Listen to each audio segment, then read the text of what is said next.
Yang paling lucu, hewan-hewan tersebut itu dimasukkan ke dalam tin ada biskuit, kemudian dikasih lubang agar hewan-hewan tersebut itu bisa bernafas. Dan kemudian ada juga hewan-hewan kecil lainnya, kue ditaruh di dalam toples semacam, kalau kawan-kawan tahu ini, nah ini adalah tempat untuk hewan-hewan yang mau dikirim ke negara Hong Kong kan kawan. Halo, assalamualaikum warahmatullahi wabarakatuh. Selamat datang kembali di Haryana Official. Mbak semuanya, gimana kabarnya nih hari? Moga-moga sampean sehat selalu di perantauan, amin. Moga-moga mbak semuanya terhindar dari marabaya, dipermudah segala urusan nih sampean, mbak, amin ya robbal alamin.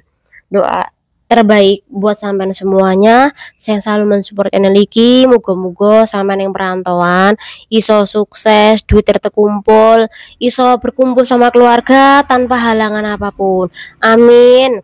Nah mbak-mbak, hari ini lagi rame di sosmed ya mbak, mengenai pengiriman barang yang mana iki isine hewan reptil. Jadi hewan reptil iki bermacam-macam mbak, contohnya kayak biawak, kemudian ular, kemudian kalajengking, dan kemudian tokek. Dan iki dikirim ke negara Hong Kong. Nah pertanyaannya sampean pasti buat apa? Lah kok iso barang-barang seperti itu? Kok barang sih? Lah kok iso sih hewan-hewan seperti itu dikirim ke negara Hong Kong? Itu tujuannya apa toh? Ada-ada aja. Oke, kita bakal membahasnya buat sampean semuanya, mbak-mbak sing ayu dewi. Di kantor DJBC Pabean Juanda Surabaya tanggal 25 Desember 2024 iki telah menahan sebanyak 39 barang kiriman ke negara Hong Kong kan kawan. Dan ternyata setelah mesin X-ray iki, kan kalau kawan kui mau paketan barang ke luar negeri ataupun menerima barang dari luar negeri, secara otomatis kan harus melalui mesin X-ray. Nah mesin X-ray itu kan bisa mendeteksi barang kui berbahaya, barang kui diperbolehkan apa enggak. Nah pada waktu itu barang-barang yang melewati mesin X-ray, tiba-tiba mesin X-ray ini menampilkan gambar yang mana gambar ini ibaratnya adalah mencurigakan. Biasanya kan nggak blur kan kawan, tapi saat itu gambarnya itu semacam blur gitu. Jadi karena kui mencurigakan, kemudian pihak dari petugas Pabean imigrasi Pabean Juanda sana bagian barang, kui langsung memeriksa barang tersebut. Ternyata setelah diperiksa terdapatlah 39 hewan berupa ular, itu pun masih hidup. Dan kemudian saat ini petugas iki lagi menyelidiki paketan barang iki buat apa, kemudian maksud dari mereka paketan barang ini dikirim ke Hong Kong itu buat apa. Di saat ini kasusnya masih dalam penyelidikan kan kawan. Nah sedangkan efek dari paketan yang tertahan tadi, alhasil barang-barang dari AAN Express itu semuanya juga tertahan hari itu. Bahkan sebanyak 800 lebih kui tertahan karena diperiksa satu persatu. Siapa tahu hari ini sudah selesai pemeriksaan. Tapi intinya ketika barang-barang itu tertahan, maka pihak dari Pabean Juanda Surabaya sana kui langsung menghubungi pihak dari ekspedisi AAN Express. Saman pasti tahu ekspedisi AAN Express sing biasane membantu pengiriman kawan-kawan dari Indo ke Hong Kong. Pasti sampean tahu mbak, paket-paketan makanan, entah itu barang-barang kosmetik dan sebagainya. Dan kui kan lumayan rame ya mbak ya. Jadi wajar ketika hari itu banyak sekali paketan-paketan yang seharusnya terbang ke negara Hong Kong ternyata masih tertahan. Karena adanya peristiwa ini alhasil manajer dari AN Express kuwi membuat pengumuman bahwa barang-barang ekspedisi dari AN Express ini kuwi tertunda sementara karena ada orang yang nggak bertanggung jawab kuwi telah mengirimkan barang-barang yang dilarang berupa reptil yang masih hidup tadi. Akhirnya dari kasus ini barulah mbak-mbak semuanya tahu kan bahwa barang Anda ini tertahan. Kenapa sih? Ternyata ada ulah orang yang nggak bertanggung jawab telah mengirimkan barang-barang yang berbahaya atau hewan-hewan yang berbahaya. Nah, jadi mungkin mbak-mbak bertanya nih, buat apa sih mereka kok sampai mengirimkan reptil ini? Bahkan tidak hanya ular saja loh kawan, ternyata ada tokek, ada kalajengking juga, bahkan ada biawak. Ini fungsinya apa sih hewan-hewan hidup itu ketika dikirim ke negara Hong Kong? Banyak kan kawan, termasuk fungsi dari tokek ini kan untuk kesehatan, untuk meningkatkan daya seksualitas laki-laki. Jadi tokek kuwi lumayan mahal ketika dibuat obat. Kemudian pengobatan penyakit kulit kuwi bisa dilakukan dari sumber tokek tadi. Jadi tokek kuwi banyak sekali digandrungi oleh orang-orang yang mencari obat-obatan secara tradisional. Bisa dibuat sup atau bisa digunakan dengan obat-obatan. Jadi diolah untuk obat-obatan itu juga bisa. Kemudian buat gangguan pencernaan itu juga bisa. Dan kekebalan tubuh. Tidak hanya untuk meningkatkan daya seksual pria, tapi untuk kekebalan tubuh manusia. Jadi itu kenapa tokek mahal. Sedangkan ular hijau itu juga banyak sekali manfaatnya, termasuk untuk meningkatkan stamina pria, kemudian obat diabetes atau kencing manis.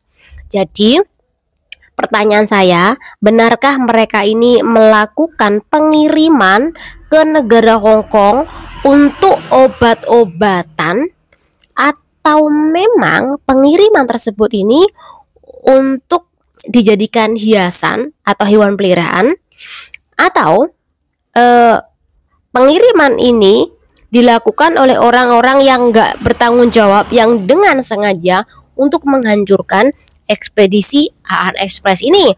Karena pada hari itu ugal-ugalan kalau kirim-kiriman kan kawan.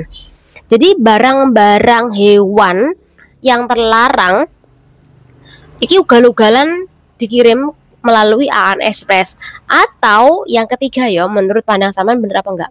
Atau yang ketiga ini bener enggak sih ini untuk tumbal? Untuk tumbal artinya dalam konteks jadi barang-barang hewan itu sekalian dimasukkan dengan tuyul. Saman pernah mendengar enggak bahwa ada dukun di Indonesia, orang pinter lah, kuwi memenuhi permintaan TKW di negara Hong Kong untuk kirim tuyul, dan kuwi beli mbak tuyule. Jadi dikirim oleh dukun di Indonesia melalui paketan seperti ini, kemudian nanti diterima oleh mbak yang berada di Hong Kong. Akhirnya banyak sekali kan kawan kita terjadinya pencopetan, kemudian pencurian. Nah, menurut pandangan sampean, benarkah tuyul kui bisa dipaketkan, atau tuyul itu hanya bisa dibawa oleh mbak-mbak yang cuti? Silahkan komen, karena aku pernah mendengar ada mbak-mbak yang dengan sengaja membawa tuyul. Apakah bisa dipaketkan tuyul tersebut atau hanya bisa dibawa oleh orang yang beli tuyul? Silahkan komen. Jadi ada 3 menurut pandangan kawan-kawan. Tapi menurut pandanganku yang paling mengarah rasional ya, bisa jadi mereka iki menjual hewan-hewan reptil ini untuk bisnis. Jadi untuk bisnis mereka. Karena memang hewan-hewan seperti itu bagus digunakan untuk obat tradisional Cina kuno. Nah, menurut pandangan sampean, di antara ketiga uraian tadi, mana yang mendekati kebenaran? Apakah murni persaingan bisnis, antara ekspedisi AliExpress dengan ekspedisi lainnya, atau murni bisnis antara si pemaket dan penerima paketan di negara Hong Kong, atau memang kui murni sebagai bentuk pesugihan? Silakan komen buat mbak-mbak semuanya. Oke. Ketika kawan-kawan iki mau paketan hewan ria, kucing ataupun sejenisnya, apakah bisakah ketika kita kui paketan hewan di negara Hong Kong? Sekali lagi bisa kan kawan, tetapi Anda harus mengisi dulu formulir secara online. Jadi ada nih departemen Hong Kong iki yang menangani paketan hewan hidup seperti ini, yaitu Departemen Pertanian dan Perikanan. Jadi sampean mau paket kucing, mau paket, tapi aja kucing torak rek, kucing sampai 2 hari 3 hari kan mesakne to kelaparan. Yos intine semacam ular lah ya, ular, kalajengking ataupun tokek, bisa nggak sih paketan dari Indo ke negara Hong Kong? Jawabannya bisa, asal sampean kui melaporkan dulu ke Departemen Perikanan dan Departemen Hewan tadi. Itu bisa dengan cara isi formulir.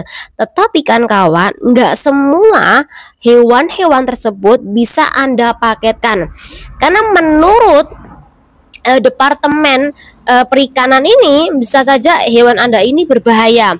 Jika dianggap hewan Anda berbahaya, maka mereka tidak memperbolehkan atau tidak meloloskan. Jika diloloskan, sama juga harus membayar mahal. Kenapa kok bisa Anda harus bayar mahal? Karena Anda harus nyewa semacam bodyguard untuk selalu membawakan hewan peliharaan Anda yang dipaket ke negara Hong Kong. Jadi sampai di negara Hong Kong itu harus dijaga ketat oleh bodyguard kan kawan. Karena kalau sampai paket, kalau nggak ada yang bawa, staf atau petugas dari Departemen Perikanan ini takutnya nanti membahayakan. Jadi itu kenapa sampean harus nyewa salah satu petugas dari Departemen Pertanian atau Perikanan tadi. Jadi lumayan mahal bayare. Jadi tidak mungkin antara orang Indo kui sama TKW kerjasama. Biasanya orang Indo kerjasama dengan orang lokal untuk menerima paketan ini, dan kemudian orang lokal ini nanti buat obat-obatan. Tapi kalaupun buat obat-obatan, harusnya imigrasi Pabean Juanda Surabaya ini pasti menerima laporan dulu. Jadi ada yang mendekati kebenaran untuk bisnis, tapi ketika kita menelusuri, aku rasa jauh juga ya, karena pasti ada konfirmasi dari negara Hong Kong tentang kasus seperti ini. Tapi buktinya langsung ditahan kan di imigrasi Pabean Juanda Surabaya. Secara otomatis iki bukan bisnis, bukan ajang bisnis, ataupun kalau ajang bisnis iki siapa tahu semacam ilegal. Tapi kalau ilegal ya nggak mungkin, karena pasti nantinya ketahuan. Jadi apakah tujuannya iki murni sebagai persaingan bisnis antara ekspedisi atau memang untuk tuyul? Jadi iki yang kemungkinan besar kan kawan. Jika mereka ki memiliki ulah seperti ini, dan gue sangat merugikan mbak-mbak lo yang saat ini menunggu paketan ternyata tertahan. Kenapa kok orang-orang ke sekarang aneh-aneh ya, aneh-aneh melakukan hal-hal yang konyol dan kui akibatnya ke orang lain. Walah, mbak, mas, piye to persaingan bisnis, atau memang sengaja untuk bisnis Anda sendiri? Semoga Anda sadar, semoga dengan adanya kasus seperti ini jangan sampai kui merugikan, mempermalukan Indonesia dengan hal-hal konyol seperti ini. Nggak mungkin lolos sampai ke negara Hong Kong, nggak mungkin, karena kalau lolos itu sangat mempermalukan sekali, dimana perlu dipertanyakan mesin dari X-ray di tanah air. Semoga bermanfaat. Wassalamualaikum warahmatullahi wabarakatuh.